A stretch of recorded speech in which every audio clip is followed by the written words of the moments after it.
student, now in this video we are in the last part of this isomerism chemistry, that one is called as the conformational isomers. As all you know, all types, that is geometrical isomer, optical isomer, and then that last conformational. Conformational is a part of stereoisomer, ते तुम्हाला already माहित आहे. So which are the important aspects by considering the conformational? See, conformational is a last part of stereoisomers. In that, what is the meaning of conformational isomers or conformation? Conformational isomers. Dear student, see very seriously, this is a very important thing. What is meaning of conformational isomers? Listen. Before going to define you what is the conformational isomer, I will explain you some important things. What is the condition required for the conformational isomer? Need बघा. Only that molecule show conformational isomer असे सलग 1, 2, 3 bond असले पाहिजे. 1, 2, 3. कळतं मी काय म्हणतोय? म्हणजे before going to define conformational isomer, listen very carefully. कोणचा मॉलिक्यूल कन्फॉर्मेशनल आयसोमर दाखवतो? सलग 1, 2, 3. Means what? I will give an example. Suppose we have H bond C bond H bond H bond C bond H bond H bond H. Suppose we have this molecule. आता या molecule मध्ये तुम्ही काय करणार? आता हा single bond, हा single bond, हा सिंगल बॉन्ड, 3 बॉन्ड झाले ना. 1, 2, 3. हे बघा 1, 2, 3 सलग 3 बॉन्ड असले पाहिजे. जर मी तुम्हाला असा प्रश्न विचारला, suppose I have C bond H bond H bond H, मी म्हणलं तुम्हाला whether this molecule show conformational isomer, your answer is no. Why? इथं दोनच बॉन्ड आहेत ना, 1, 2 किंवा 1, 2. तिसरा बॉन्ड कुठं आहे? तिसरा बॉन्ड कुठं आहे? If I ask you the question like this, HOH, water. If I ask you question whether this molecule show conformational isomer, no, your answer is no. Why? कारण दोनच बॉन्ड आहेत ना. आणि जर मी असा प्रश्न विचारला, H bond O bond O bond H, this is called as what? This is the very important things, peroxide. This is hydrogen peroxide. मी म्हणलं हे दाखवेल का? Your answer is yes. Why? 1, 2, 3. 3 bond is there. म्हणजे तुम्हाला conformational isomer कळाले. What is conformational isomers? The different structure are possible due to free rotation around the single bond. Might maybe carbon-carbon single bond, carbon-nitrogen single bond, or nitrogen-nitrogen single bond, but any single bond. But that molecule must have the free rotation. And if that molecule have free rotation, then that gives the different structure, na? And that different that such isomer is called as the conformational isomer. Listen very carefully. The different arrangement of atoms in a space the different arrangement of atoms in a space that result from free rotation around the carbon-carbon single bond is called as the conformational isomers. आता मी तुम्हाला what is the conformations of ethane I will explain you first. What is the conformation of ethane? सगळ्यांनी बोर्डाकडे नीट बघा. This is very interesting and very important. तुम्हाला सगळं कळून जाईल, काही प्रॉब्लेम येणार नाही. conformations of ethane. आता बघा, इथेन म्हणल्यानंतर H C bond H bond H bond C bond H bond H. My question is this, whether this molecule show conformational isomer or not? Yes, your answer is yes. Why? 1, 2, 3 3 bond आहेत. आता मी तुम्हाला या इथेनचं Newman projection दाखवतो. Newman projection for the conformational isomer you consider the Newman projection. न्यूमन प्रोजेक्शनचा अर्थ काय? आता समजा कन्सिडर करा, हा इथेन आहे, हा कार्बन आहे, हा कार्बन आहे. म्हणजे this is a carbon of ethane, this is one carbon, this is another carbon. आता हा तुमच्या समोर दिसतो ना तुम्हाला कार्बन, हा दिसतो ना तुम्हाला कार्बन, मग याचे हायड्रोजन पण तुम्हाला दिसतील ना. म्हणजे हा समोरचा कार्बन, राईट? हा समोरचा कार्बन. मग याचे हायड्रोजन तुम्हाला दिसत आहेत ना. This is hydrogen of front carbon, म्हणजे याचे तुम्हाला हायड्रोजन पण दिसत आहेत. Hydrogen hydrogen hydrogen, right? हा समोरचा carbon, right? Now this is the back carbon, हा पाठीमागचा कार्बन. तुम्हाला याच्या पाठीमागे कार्बन आहे, ते तुम्हाला दिसत नाही, पण हायड्रोजन दिसतील ना बाहेर आलेले. म्हणजे दिस इज द, सपोज याच्या पाठीमागे एक कार्बन आहे, सपोज याच्या पाठीमागे एक कार्बन आहे, आणि त्या कार्बनचे you don't see carbon but you see the hydrogen. म्हणजे हे 3 हायड्रोजन, त्या कार्बनचे 3 hydrogen. This is called as the Newman projection, right? आता तुम्हाला माहिती आहे this carbon and back carbon, याच्यामध्ये कार्बन कार्बन सिंगल बॉन्ड आहे, हा सिंगल बॉन्ड आहे. हा पुढचा कार्बन, याच्या पाठीमागचा कार्बन तुम्हाला दिसत नाही, पण बाहेर निघालेले हायड्रोजन तुम्हाला दिसतात ना. हे त्याचे हायड्रोजन आहेत, 1, 2, 3. हे मागच्या कार्बनचे हायड्रोजन, हे फ्रंट कार्बनचे hydrogen, correct? Now what happen? आता हे झालं एक स्ट्रक्चर. आता अँगल ऑफ रोटेशन तुमचा किती असला पाहिजे, अँगल ऑफ रोटेशन किती असला पाहिजे, अँगल ऑफ रोटेशन असला पाहिजे 60. म्हणजे 60 मध्ये तुम्ही या मॉलिक्यूलला रोटेट करा, you rotate this molecule in 60. समजा पुढचा कार्बन फिरू, मागचा कार्बन तसाच ठेवा, पुढचा कार्बन फिरवा. मग पुढचा कार्बन फिरवल्याच्या नंतर तुम्हाला जे स्ट्रक्चर मिळेल, आता हा हायड्रोजन तुमचा इथेच राहील ना, का तर मागचा फिरवला नाही आपण, हा हायड्रोजन इथेच राहील, हा हायड्रोजन इथेच राहील, मग हा हायड्रोजन तुमचा इथेच राहील. दिस इज अ स्ट्रक्चर. बट हा जो हायड्रोजन तुम्हाला दिसतो, हा जो हायड्रोजन फिरल्यामुळे हा कुठे येईल तुमचा, हा इथं येईल ना. Yes of course, due to rotation 60चा अँगल आहे, या अँगलमध्ये तुम्ही फिरवता, आफ्टर रोटेशन हे हायड्रोजन तिथे येईल, हा हायड्रोजन इथे येईल ना. मग हा हायड्रोजन कुठे आला, इथे आला. Yes or no, yes of course. आणि मग हा हायड्रोजन इथे जाईल आणि हा हायड्रोजन कुठे गेला, इथे गेला, राईट. पुन्हा तुम्ही 60 मध्ये फिरवा, after again you rotate in 60, मग तुम्हाला सेम स्ट्रक्चर मिळेल ना, हेच मिळेल ना तुम्हाला. म्हणून the different arrangement of atoms in a space result from free rotation around the carbon single bond is called as the conformational isomer. आता बघा, हे दोन वेगळे स्ट्रक्चर झाले आणि कशामुळे आले, फ्री रोटेशनमुळे आले, आणि यालाच म्हणतो आपण कन्फॉर्मेशनल आयसोमर. आता ज्या आयसोमरमध्ये मला सांगा, हे दोन एकमेकापासून खूप दूर आहेत आणि they are very close to each other, या दोघांमध्ये रिपल्शन खूप जास्त असेल ना. Repulsion means steric interaction. मग if this two hydrogen are repel to each other, मग याच्यामध्ये जर रिपल्शन जास्त असेल तर ऑटोमॅटिक या मॉलिक्यूलची एनर्जी वाढेल ना. आणि you know very well, once the energy increases stability increases. म्हणून हे लेस स्टेबल असेल, हे सगळ्यात मोस्ट स्टेबल असेल. आणि म्हणून या this form is called as the staggered form. Staggered is a very stable form. म्हणजे या कन्फॉर्मेशनल आयसोमरमध्ये जे सगळ्यात मोर स्टेबल स्ट्रक्चर असेल ते स्ट्रक्चर म्हणजे स्टॅगर्ड असेल. आणि this is called as the eclipse form. Why this is called as eclipse? Because eclipse is a unstable structure. म्हणून staggered and eclipse is a very important. This is staggered means what? The stable structure is called as the stagger, and unstable structure is called as what? Eclipse. So this is the staggered form, and this is what? Eclipse form. So see, this is staggered and this is eclipse. Now this is called as the conformation of ethane. लिहून घ्या तुम्ही वहीमध्ये, staggered form, Eclipse form. कोण stable जर विचारलं तुम्हाला, staggered is more stable than Eclipse. Okay. आता मी तुम्हाला सांगतो कन्फॉर्मेशन ऑफ ब्युटेन, म्हणजे तुम्हाला आणखी मोर क्लिअर होईल. आता बाळांनो, ब्युटेन म्हणल्याच्या नंतर what is butane? CH3 CH2 CH2 CH3. Me propane का काढत नाही, तुम्ही स्वतः काढा प्रोपेन. आता ब्युटेनमध्ये तुम्ही नीट बघा. Now I will explain you all the detail things related with this. आपण काय करू, हे दोन कार्बन घेऊ, हे दोन कार्बन, एक पुढचा कार्बन एक पाठीमागचा कार्बन. समजा हा तुमचा पुढचा कार्बन आणि याच्या पाठीमागचा एक कार्बन, राईट. आता पुढच्या कार्बनला कोण, दोन हायड्रोजन एक मिथाइल ग्रुप. सपोज मी तुम्हाला लिहिलं एक मिथाइल ग्रुप आणि याचे दोन हायड्रोजन. हे कोणत्या कार्बनचे, पुढच्या कार्बनचे, करेक्ट. दोन हायड्रोजन एक मिथाइल. पाठीमागच्या कार्बनला सुद्धा दोन हायड्रोजन एक मिथाइल. समजा मी पाठीमागच्या कार्बनचा लिहिला असा, सपोज फॉर एक्झाम्पल इथे हायड्रोजन, आणि मी असा लिहिला पाठीमागच्या कार्बनला लिहिला मिथाइल. हे एक स्ट्रक्चर तयार झालं तुमचं, राईट. आता काय करू आपण, याला 60 मध्ये आपण रोटेट करू, राईट. 60 मध्ये याला आपण रोटेट करू.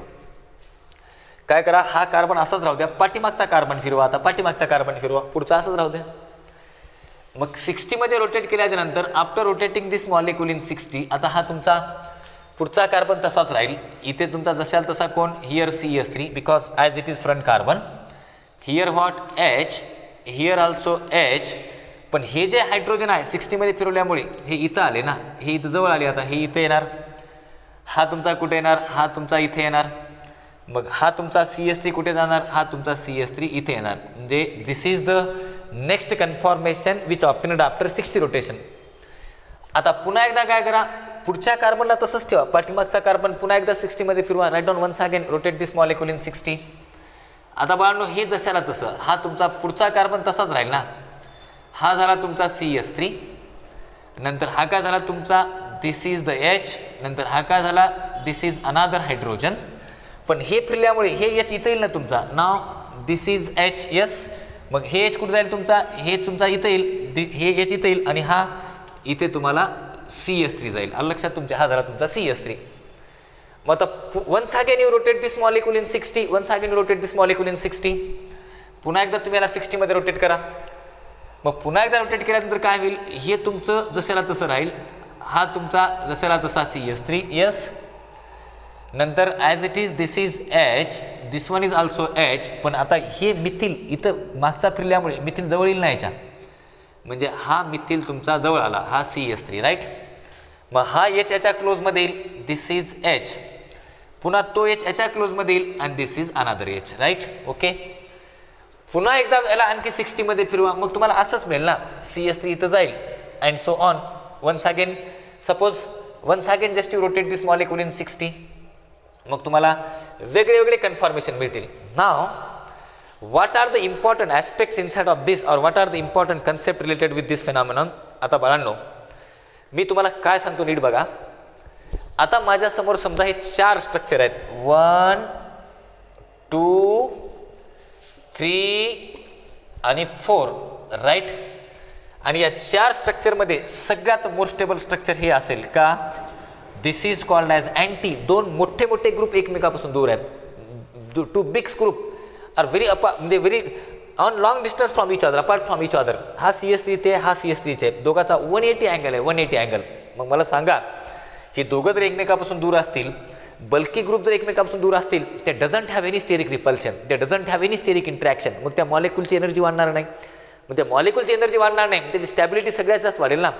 मग this is called as the anti staggered. याला म्हणतो आपण anti staggered, more stable conformation. आता मला सांगा, याच्याकडे लक्ष द्या, यू कॉन्सन्ट्रेट ऑन हिअर. मला सांगा, हे जे दिसते तुम्हाला 2 big group on very close to each other ना, it means that due to 2 methyl group very close to each other, the steric repulsion between 2 methyl group is very high. And if steric repulsion between 2 methyl group is very high, then at that time 2 methyl group are repelled to each other. And due to this steric repulsion, the energy of this molecule is very high. And if energy is high, then stability is low. And this is called as eclipsed form. This is called as what? This is called as what? Eclipsed form. This anti-staggered, this is eclipsed. This is also eclipsed. Huh? But these 2 methyl group, apart from but these 2 methyl group not very close, not very long. This is not on 180 or angle 0. मग आता ह्या स्ट्रक्चरला काय म्हणणार तुम्ही, ह्या दोघांच्या मध्ये असेल ना. And this is called as the skew और याला तुम्ही गॉच सुद्धा म्हणू शकता, स्क्यू और गॉच. लक्षात तुमच्या, दिस इज कॉल्ड ॲज स्क्यू और गॉच. आता बाळांनो मला सांगा तुम्ही, मग तुम्हाला जर कोणी प्रश्न विचारला सगळ्यात मोस्ट स्टेबल कोणता असेल, सगळ्यात मोस्ट स्टेबल असेल फर्स्ट राईट. फर्स्टच्या नंतर कोणता असेल, फर्स्टच्या नंतर थर्ड, का तर हे दोघं एकमेकापासून दूर आहेत म्हणून फर्स्टच्या सगळ्यात मोस्ट स्टेबल फर्स्ट. फर्स्टच्या नंतर कोणचं, थर्ड, का तर हे थर्डच्या नंतर कोणचं, सेकंड मोस्ट स्टेबल असेल. सेकंड का तर हायड्रोजन मिथिल ग्रुप क्लोज आहेत, पण मिथिल क्लोज असल्यामुळे the bulky group are very close to each other ना, the energy of that one is very high, it means stability is very low. मग थर्डच्या नंतर कोण असेल, सेकंड. आणि सगळ्यात अनस्टेबल जर कोण असेल तर फोर्थ. म्हणून स्टॅबिलिटी ऑर्डर जर तुम्हाला लिहायचं असेल तर सगळ्यात मोस्ट स्टेबल असेल स्टॅगर्ड. बघा स्टॅबिलिटी ऑर्डर काय, सगळ्यात मोस्ट स्टेबल कोण असेल तुमचा स्टॅगर्ड. स्टॅगर्डच्या नंतर कोण असेल तुमचा स्क्यू. आणि सगळ्यात अनस्टेबल जर कोणी असेल तर तो कोण असेल तुमचा इक्लिप्स्ड. सगळ्यात अनस्टेबल जर कोण असेल तर तो कोण असेल, इक्लिप्स्ड. म्हणून स्टॅबिलिटी ऑर्डर कधी लक्षात ठेवा, eclipsed is highly unstable than skew and skew is unstable than staggered. म्हणून सगळ्यात मोस्ट स्टेबल स्ट्रक्चर असेल कोणाचं, स्टॅगर्डचं. So these are the very much interesting part related with this phenomenon. This is called the conformational isomers. What is the meaning of conformational isomers? No need to discussing with you, because the different arrangement of atoms in a space that result from the free rotation around the single bond. The different arrangements of atoms in a space that result about the free rotation around the carbon single bond or any single bond, then such isomer is called as the conformation isomer. हे तुमच्या लक्षात आलं असावं, मला 100% guarantee आहे. आणि कोण conformation दाखवतो, व्हॉट इज द कंडिशन, हे मी तुम्हाला सांगितले. आता 1-2 मिनिटांमध्ये मी तुम्हाला कन्फॉर्मेशनल आयसोमर्स इन सायक्लोहेक्झेन तुम्हाला सांगतो. सायक्लोहेक्झेन, आता हे झालं ओपन चेन कंपाऊंड. तुम्हाला काय आता मी सांगण्याची गरज नाही ओपन चेनमध्ये काय होतंय. आता बाळांनो, what happens in the conformations in cyclohexane तुम्हाला माहीत नसावं. आपण सायक्लोहेक्झेन ज्या फॉर्ममध्ये रिप्रेझेंट करतो, we always represent the cyclohexane in this form. पण हे असं लिहिणं चुकीचं आहे, because this is a planar structure. बेन्झीनसाठी आपण हे दाखवू शकतो, पण cyclohexane is not a planar. मग सायक्लोहेक्झेनचं करेक्ट फॉर्म कोणचं? This is the correct form of cyclohexane. This is the correct form of सायक्लोहेक्झेन and this is, हे बघा, 1 2 3 1 2 3 4 5 6 कार्बन सायक्लोहेक्झेन. आता या सायक्लोहेक्झेनचे 2 फॉर्म आहेत. 2 फॉर्म कोणचे? This is called the chair form. Chair कळतं का तुम्हाला? चेअर, याला चेअर म्हणतो आपण. Chair, this is like a chair ना, असं तुम्ही बसला तिथे, हे इथं पाय खाली सोडला, this is chair form, right. आता या सायक्लोहेक्झेनचं मी तुम्हाला अल्टरनेट फॉर्म काढून दाखवतो. See this is another form of this cyclohexane. This is another form of this cyclohexane. This is the chair form and this is alternate form of this cyclohexane. This is called as boat form. Boat. This is boat. लक्षात तुमच्या chair form, बोट form. आणि पुन्हा या बोटला twist केलं की पुन्हा एकदा तुम्हाला असंच तुम्हाला चेअर फॉर्म लिहिता येतं. Same this one is also chair form. Don't worry. फक्त मी काय केलंय, याला रिंग फ्लिप केली. हे दोन्ही चेअरच आहेत, फक्त हे वर केलं, हे खाली केलं. Chair, boat, chair. Again it has some twist boat also, twist boat, which is twist boat or half chair. These are the some different form, but these 3 are the major issues related with the cyclohexane. Now what happened in the conformational isomer of the cyclohexane? बाळांनो, या सायक्लोहेक्झेन मध्ये तुम्हाला कोणत्या गोष्टी तुम्हाला अतिशय महत्त्वाच्या आहेत तो नीट बघा. आता काय होतं माहिती आहे का? काय होतं आता, म्हणजे why cyclohexane is more stable? Because it undergo ring flipping. Ring flipping म्हणजे काय? चेअर, बोट, पुन्हा चेअर, चेअर, बोट, चेअर. आता what happen here, suppose for example मी जर म्हणलं तुम्हाला चेअर फॉर्म आणि बोट फॉर्म या दोघांमध्ये सगळ्यात मोर स्टेबल कोण आहे? Your answer is chair form. का? हे जे हायड्रोजन तुम्हाला दिसतात, this hydrogen is called the flagpole hydrogen. Flagpole hydrogen म्हणजे ते वरच्या साईडला आहेत ना, these are the flagpole hydrogen. You know very well, each cyclohexane have a 2 position, axial and equatorial. Axial and equatorial means what? Suppose for example मी म्हणलं तुम्हाला, आता हे तुम्हाला कळलं का? Staggered, skew, eclipse. I will rough it. बघा आता, axial and equatorial means what is the meaning of axial and equatorial? This is axial hydrogen, this is equatorial hydrogen, because each carbon have 2 hydrogen atom. Axial means along the axis, this is along the equator. आता इथं कसं असेल तुमचा? This is axial, this is equatorial, right? इथं कसं असेल तुमचा? This is axial, this is equatorial. इथं कसं असेल? This is axial, this is equatorial. इथं कसं? This is axial, this is equatorial. आणि इथं काय? This is axial and this is equatorial, right.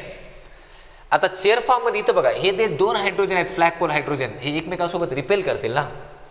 आणि due to this repulsion the energy of this molecule is more, आणि if energy is more then the stability is less. लक्षात तुमच्या. म्हणून सगळ्यात महत्त्वाचा मुद्दा काय? आता याच्यामध्ये जर सगळ्यात मोर स्टेबल फॉर्म कोणता असेल तर मोर स्टेबल फॉर्म कोणता? चेअर. लक्षात तुमच्या. चेअरच्या नंतर अनस्टेबल फॉर्म कोणता? बोट. आणि याच्या दोघांच्या मध्ये येतात हाफ चेअर आणि ट्विस्ट बोट. बोटपेक्षा मोर स्टेबल आहे ट्विस्ट बोट. ट्विस्ट बोट म्हणजे काय? या बोटला ट्विस्ट करायचं. ट्विस्ट, ही बोट अशी आहे, याला ट्विस्ट करायचं असेल त्याला म्हणतात twist boat. Twist boat is more stable than boat. आणि सगळ्यात अनस्टेबल असतं half chair. Half chair is highly unstable, but you don't consider that. सगळ्यात more stable chair form, then twist boat, and finally unstable is a boat form. So these are the very much important things related with this. This is called as the conformational isomers in cyclohexane. याला तुम्ही काय म्हणणार? This is what? This is chair form. This is what?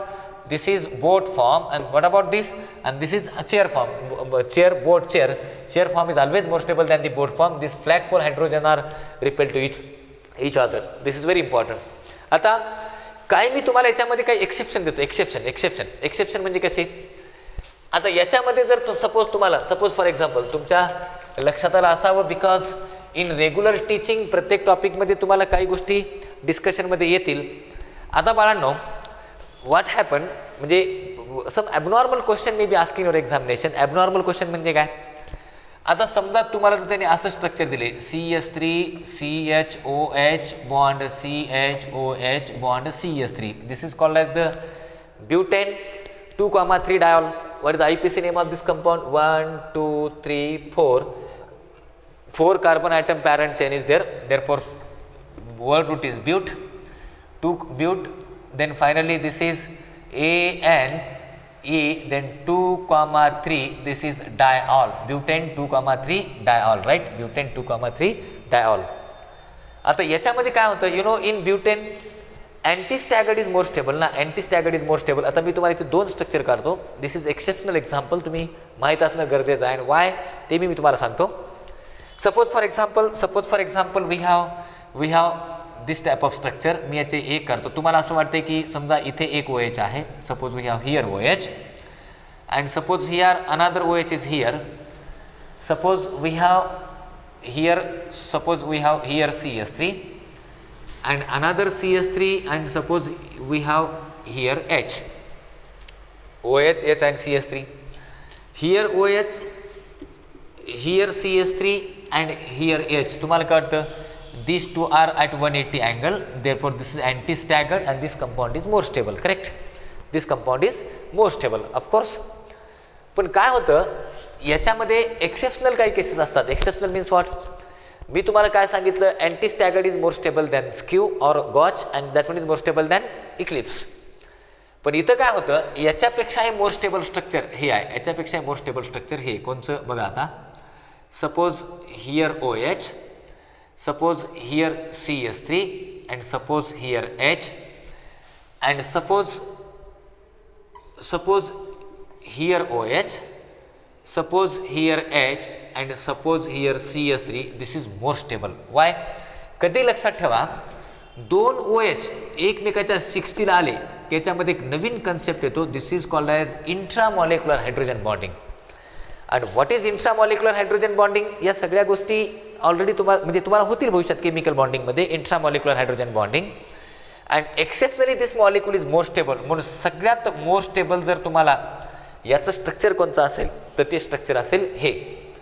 आता same समजा तुमच्याकडे 1,4 सायक्लोहेक्झॅनॉल आहे. मग 1,4 सायक्लोहेक्झॅनॉलमध्ये आता समजा मी जर म्हटलं तुम्हाला, suppose for example if I ask you the question like this, I have this type of molecule. म्हणजे मी आत्ताच सांगितलं chair form of cyclohexane is always more stable than boat. पण याचे दोन जे फ्लॅगपोलला जे OH जातात, फ्लॅगपोलला जे दोन OH जातात फ्लॅगपोलला, ते OH त्याला हायड्रोजन बॉन्डिंगची स्टॅबिलिटी आणतात. This is 1 OH, this is another OH, 1 2 3 4 आणि याच्यामध्ये हायड्रोजन बॉन्डिंग तयार होती. म्हणजे they ask you some exceptional some different question to you. आणि ह्या सगळ्या गोष्टी तुम्हाला जमणं अतिशय गरजेचं आहे. म्हणून now these are the conformational isomers. Dear student, what is conformational isomers? तुमच्या लक्षात आलं how the alkane show conformation. What is mean of conformation? The different arrangement of atoms in a space due to free rotation around the carbon-carbon single bond, that is called as the conformational isomer, or nitrogen-nitrogen single, but any single bond. मी तुम्हाला conformation of ethane सांगितलं, that gives only two structure, staggered and eclipse. Staggered is more stable than eclipse. मी तुम्हाला conformation of butane सांगितलं, that gives staggered, eclipse आणि skew. Staggered आणि eclipse ला सोडून जे मध्ये सगळे असतील त्याला skew म्हणा तुम्ही किंवा गॉच म्हणा तुम्ही, तो विषय नाही. मी तुम्हाला सायक्लोहेक्झेन सांगितलं, chair is always more stable than the boat. आणि काही एक्सेप्शन पण सांगितले जे तुम्हाला वाचल्याच्या नंतर लक्षात येतील. Now in this way today we are completed isomerism part, total part of the isomerism. We start isomerism from structural isomerism and ends to the conformational isomerism. तुम्हाला माहीत आहे स्ट्रक्चरलमध्ये मी 6 प्रकार घेतले. चेन घेतलं, पोझिशन घेतलं, रिंग चेन घेतलं, नंतर metamer घेतलं, नंतर फंक्शनल घेतलं, नंतर टॉटोमर्स घेतलं. सगळ्यांचे एक्झाम्पल बघा, त्याचे नीट व्हिडिओ बघा, त्याच्यावर वाचा, पुस्तकं वाचा, भरपूर पुस्तकं वाचा, भरपूर MCQ सोडवा, म्हणजे जेणेकरून तुम्हाला अवघड जाणार नाही. आफ्टर स्ट्रक्चरल आपण गेलो स्टिरिओकडे. In stereo we are completed first कॉन्फिगरेशनलमध्ये पुन्हा 2 बघितले. One is geometrical, second one is optical. What is the difference between geometrical and optical? That also you know very well. Geometrical, that is restricted rotation. What is optical? Chiral carbon, chirality, RS nomenclature, DL nomenclature सगळं बघितलं. And finally we are completed conformational isomer. You know in conformational isomer such things are there. आता मी तुम्हाला या related काही I will ask you some question related with this आणि मला तुम्ही उत्तर सांगा. विचार the question I will ask you by considering. कधी कधी तुम्हाला असे MCQ विचारतात की जेणेकरून तुम्हाला त्याचे उत्तर आले पाहिजे, तुम्हाला त्याचे आन्सर आले पाहिजे. Suppose for example I have this type of molecule. तुम्ही मला फक्त आता आन्सर सांगा, मला फक्त आन्सर सांगा तुम्ही मला, म्हणजे तुमच्याकडनं मला आन्सर अपेक्षित आहेत. आन्सर कसं आयडेंटिफाय आर कॉन्फिगरेशन. मी तुम्हाला एक कंपाऊंड देतो, याच्यातलं आर कॉन्फिगरेशन तुम्ही आयडेंटिफाय करा. हा पहिला प्रश्न असेल. म्हणजे प्रश्न कसे विचारतात बघा, प्रश्न कसे विचारतात. Identify R configuration. या पहिल्या स्ट्रक्चरमध्ये मी तुम्हाला देतो, suppose I have this is benzene, yes this is benzene structure and finally COOH CH3 आणि इथे घ्या तुम्ही COOH, इथे घ्या तुम्ही CH3 आणि इथे घ्या तुम्ही H. हे झालं पहिलं स्ट्रक्चर. दुसरं स्ट्रक्चर मी तुम्हाला देतो, suppose for example I have second structure here, suppose here C triple bond N, इथं तुम्ही घ्या CH2NH2, तिथं तुम्ही घ्या C triple bond CH. Okay, I am sorry, इथे घ्या तुम्ही C ट्रिपल बॉन्ड CH. त्याच्यानंतर खाली घ्या तुम्ही CH2OH आणि CH3. मी एका CH2OH आणि इथे घ्या तुम्ही CH3. This is first option, this is second option. आता मी तुम्हाला थर्ड ऑप्शन देतो. Which one is the third option related with this. Third option असेल, इथे तुम्ही घ्या सपोज फॉर एक्झाम्पल, इथे तुम्ही घ्या OH, इथे घ्या तुम्ही घ्या CHO, इथे तुम्ही घ्या H, इथे घ्या तुम्ही CH2OH. हे झालं थर्ड ऑप्शन. आणि मी तुम्हाला या प्रश्नाचं चौथं ऑप्शन देतो. चौथं ऑप्शन असेल तुमचं C here the fourth option. इथे तुमचा NH2, इथे तुमचा COOH, इथे तुमचा CH3 आणि इथे तुमचा H. These are the fourth option. आता what is the question? The question identify R configuration. याचं तुम्ही आर कॉन्फिगरेशन तुम्ही मला सांगायचं. आता पहिलं आर येते का बघा, याच्यामध्ये पहिली प्रायोरिटी जाईल COH ला का तर C च्या नंतर O आहे, आणि दुसरी जाईल बेन्झीनला का तर C च्या नंतर C आहे, पण इथं C च्या नंतर H आहे. तिसरी जाईल इथे आणि fourth priority here. Rotation first second third clockwise, hydrogen हॉरिझॉन्टलला असल्यामुळे कॉन्फिगरेशन यस. म्हणजे हे आर नाही, करेक्ट, हे आर नाही. लक्षात तुमच्या हे यस आहे. इथं बघा पहिली प्रायोरिटी C च्या नंतर N, C च्या नंतर O. बघा इथं गडबड होते बरं का. C च्या नंतर N, no doubt phantom atom triple bond N, पण इथं C च्या नंतर O आहे ना. Atomic number of O is more than N. मग मला सांगा पहिली प्रायोरिटी जाईल याला, करेक्ट. हां, दुसरी जाईल तुमची CN ला आणि तिसरी जाईल तुमची C ट्रिपल बॉन्ड का तर C च्या नंतर N आहे, C च्या नंतर C आहे. आणि चौथी इथं पुन्हा रोटेशन 1 2 3, पुन्हा rotation clockwise, but fourth is on the horizontal, therefore this is once again this is yes, right. आता इथे या बाळांनो, इथे या. पहिली प्रायोरिटी OH ला, ऑफकोर्स दुसरी प्रायोरिटी CH वाला का तर C डबल बॉन्ड O आहे आणि C एकच O आहे, पण इथे एक फॅन्टॉम O आहे ना. Second priority CHO. Third priority CH2OH. Now rotation is anti clockwise, yes, hydrogen on horizontal, therefore this is R, therefore this is R. बघा इथं येस आहे का. आन्सर तर एकच असलं पाहिजे ना. Answer is must be only one. Answer दोन कसे राहू शकतात. आता इथं बघा बरं, पहिली प्रायोरिटी NH2 ला का तर नायट्रोजन आहे, इथं कार्बन आहे. First priority goes to the NH2, then second priority goes to the COOH and third priority goes to the CH3. First, second, third. What about this rotation? This rotation is clockwise, but hydrogen is a horizontal line, therefore the configuration of this molecule is yes. म्हणून your answer is what? The third is the correct answer. If such type of question they ask you. आता दुसरा प्रश्न तुम्हाला विचारतील, which one of the following is meso compound? समजा तुम्हाला असा प्रश्न विचारलाय, which one of the following is meso compound? आता तुम्ही मला हे लिहून द्या तुम्ही. आता which one of the following is Mizo compound जर तुम्हाला प्रश्न विचारला तर मिझो कंपाऊंड तुम्हाला सांगता आलं पाहिजे. How we define the Mizo compound, और कसं तुम्हाला ते सांगता येईल. सी मिझो कंपाऊंड म्हणजे काय. समजा मी जर तुम्हाला म्हणलं मिझो कंपाऊंड आयडेंटिफाय करा, पहिलं ऑप्शन आहे CHO CH2OH OH OH, इथे H इथे H, this is the first option. याच्यानंतर मी तुम्हाला सेकंड ऑप्शन देतो for identification of the Mizo compound. This is second option. OH OH H H, this is CH3, this is CH2 CH3. This is the second option. I will give you third option to you. The third option is like this. Suppose for example I have here CHO, here CHO, here OH, here OH, here H, here H. This is third option. And the fourth option is this COOH bond CHO, this is OH, this is OH, this is H, this is H. Fourth option. So out of these fourth option, which one is a meso compound? तुम्ही सांगा मला, तुम्ही सांगा कोणता meso compound असेल. This is a correct answer. Why? Because this molecule have plane of symmetry. सगळे वरचे आणि खालचे ग्रुप सेम आहेत असा असेल तर आपण या कंपाऊंडला म्हणतो Mizo compound. Such type of question they ask you in the examination. बाळांनो, मी जर तुम्हाला प्रश्न विचारला सपोज फॉर एक्झाम्पल मी जर म्हटलं तुम्हाला CH3 बॉन्ड CH2CHO CH3COCH3 हे दोघं कोणते आयसोमर आहेत? What is the relation between these two compound? Molecular formula same आहे but they are differ in their functional group, therefore these two are the functional isomer. म्हणून असे काही तुम्हाला प्रश्न विचारतात त्याचे उत्तर तुम्हाला आले पाहिजे. आता पुढच्या व्हिडिओमध्ये आपण नवीन टॉपिकला सुरुवात करू. आय होप तुम्ही चांगलं वाचाल nomenclature and isomerism. Thank you very much.